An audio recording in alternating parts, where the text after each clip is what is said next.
The Acolyte has not been renewed for a second season, and what is now going to happen with Darth Plagueis, the Stranger, Osha, and the Sith? I'm going to give you my thoughts right now. Hello there, everybody. Welcome back to Star Wars Lads. Today I've got for you a video, kind of a theory, predictions, a speculation towards the future about what is going on with the story of the Sith. After the cancellation of the Acolyte Season 2, we kind of figured we were going to get most of that story with Darth Plagueis appearing in the final episode of Season 1 of the Acolyte. We kind of figured we'd get this story at least started here in Acolyte Season 2 as we get closer to the time when Palpatine would be alive and when you can bring him into the story of Darth Plagueis once again. But with the Acolyte Season 2's cancellation, now that seems up in the air. Not to mention the characters of Osha and May, who are now very vitally important to seemingly Plagueis' plot. Their creation in the Force by Mother Anastasia in the womb of Mother Coral now seems to be something that's connected to Plagueis' plot for how he's going to manipulate midichlorians to create life. Those seem like major plot threads to just leave hanging there. So what are their options for where they can go in the future if they want to pick up this story? Obviously, the main option would be Season 2 of the Acolyte, and that's not going to happen. It could be repackaged in a different form, maybe a show with the exact same characters, but a new creative team behind it where they tell a more Sith-centric story, the story that was originally pitched to the fans for the Acolyte. But then that, of course, would leave out all the stuff with May's memories being erased, and of course the Vernestra plot. We probably won't see that, and I think that will be something that they handle in books. Vernestra has been a book character until this show, and we know Justina Ireland is coming back to write a semi-prequel to the Acolyte that takes place about 20 years before the Acolyte. I could see Justina also returning again to wrap up Vernestra's story post the Acolyte. I think that could be an incredibly interesting way to do so. It might add a lot to the narrative around the Acolyte. One of the common complaints for a lot of us who didn't enjoy the show was the shortness of the episodes. They had too big of an ensemble to make the episodes 30 minutes, and so characters like Vernestra kind of fall to the wayside because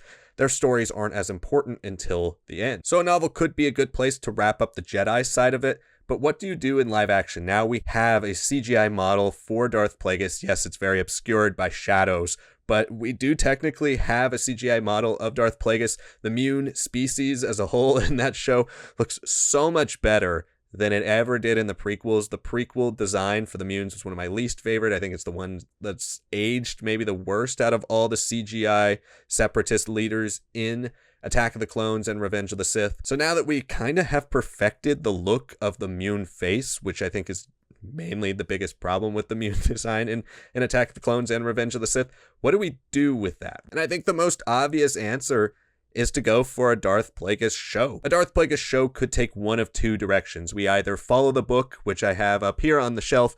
Darth Plagueis, as I've said for many of you on our channel who have followed our channel before, this is my favorite Star Wars book ever. Darth Plagueis is sacred to me. It's one of my favorite Star Wars stories that ever existed, and I would love them to do a very faithful adaptation of this book. But there's also room to do a very faithful adaptation of the book with a time jump, while also wrapping up some of the plot lines from the Acolyte that a lot of people do want to see wrapped up. If you want to take this direction, then first we could start with the Darth Plagueis apprenticeship to Darth Tenebris. Now, I know a lot of you in the comments are going to say, logistically, this is going to be very difficult for a show to have two alien species leading a show with a Mune and a Biff. How are they going to make that work? Not to mention the cost, if it's both CGI or if the Biff is practical, that's still going to cost a lot of money. And that is true, but we're just theorizing, we're speculating here. They can deal with the logistics later. But you could have a Tenebris and Plagueis Season 1 of a Darth Plagueis show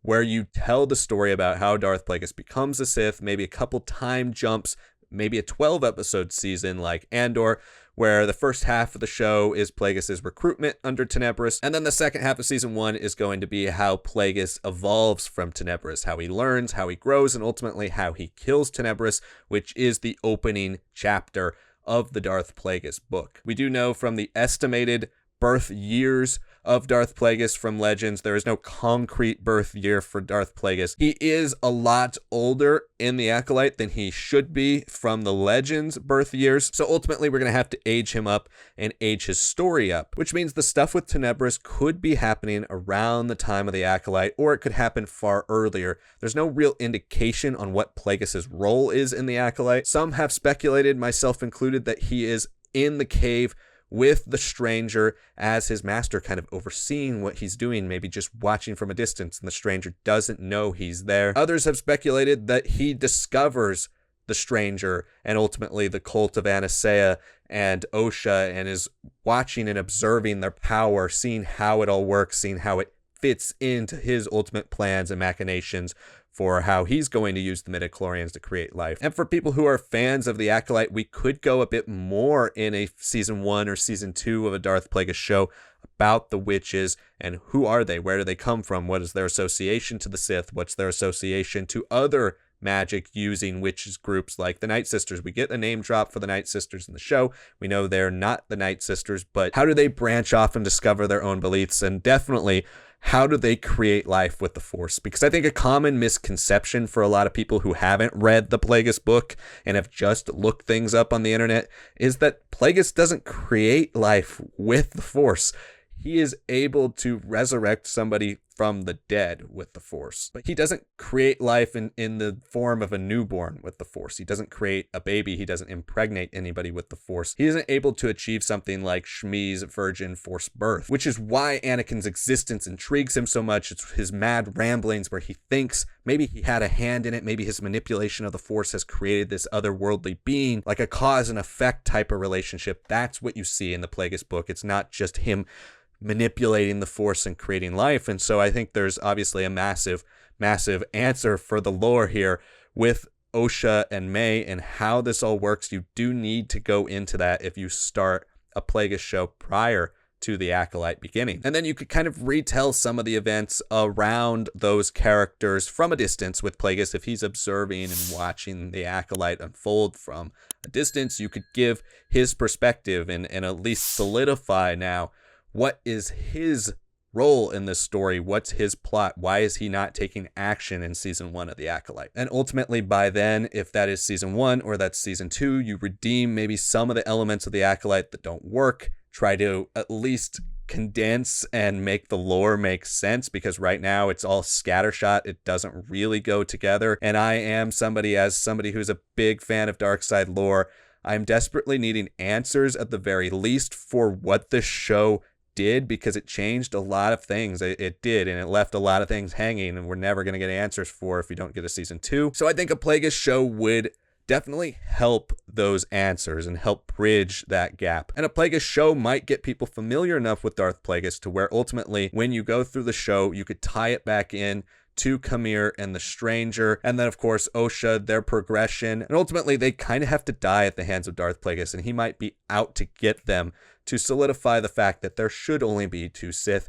This break-off group can't withstand the power of the true Sith. That could be a pretty interesting 3-season show. It could provide some answers for some of the hanging plot threads in the Acolyte, while also giving us this newer character for a lot of audience, Darth Plagueis, who could become hopefully a fan favorite by that point, which would then lead me into how do you get to the Palpatine and how do you get to this Darth Plagueis book. Well, I think there's 2 different ways you could do the Darth Plagueis book into live action. The first would be a show, whether it could be a 3-season show that just adapts the 3 different main acts of the Darth Plagueis book into live action TV. I think that could also work. If they want to go bigger, maybe 4 or 5 seasons and really expand on and solidify a lot of things that are in the book. Give us the full book experience about Palpatine's rise, Plagueis' fall, his descent into madness, his obsession with science. They could do that as well in a kind of a second series that follows up an original Darth Plagueis series that connects with Tenebris and then ultimately the witches and May and Osha and Kamir. But if Darth Plagueis is built up to be a cool enough character, if fans love him enough, we've already seen this happen. The Mandalorian has transitioned from television to film.